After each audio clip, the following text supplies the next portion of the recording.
பாக்கி இருக்க 5 பேரு 2 பேட்சா ஒரு 1/2 அன் ஹவர் இடைவேளை விட்டு என்ன வந்து இந்த ஹோட்டல் ரூம்ல பாருங்க. ராத்திரி 12 மணிக்கு அப்படின்னு சொல்றாரு.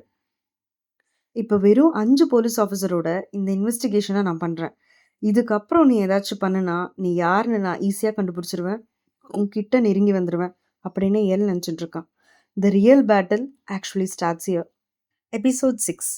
ஜப்பான் போலீஸ் டாஸ்க் ஃபோர்ஸ்ல இருக்க சீஃப் யகாமியும் அவர் கூட இருக்க 4 போலீஸ் ஆஃபீஸர்ஸும் எல்லை சந்திக்கிறதுக்காக ஹோட்டல் ரூம் போறாங்க.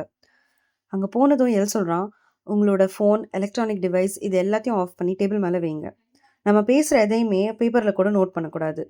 அதே நேரம் என்னை எல்லுன்னு கூப்பிடாதீங்க, ரயூசக்கின்ற பேரை யூஸ் பண்ணுங்க அப்படின்னு சொல்றான். அப்போ ஒரு ஆஃபீஸர் கேட்குறாரு, நம்ம ஏன் கொலைகள் எல்லாம் தடுக்கிறதுக்கு கிரிமினல்ஸ் பத்தின இன்ஃபர்மேஷனை டெலிகாஸ்ட் பண்றதுன்னு நிறுத்தக்கூடாது அப்படின்னு கேட்குறாரு. அதுக்கு சொல்றான், அப்படி பண்ணா கீரா அப்பாவி ஜனங்களையும் கொல்ல ஆரம்பிச்சிருவான்.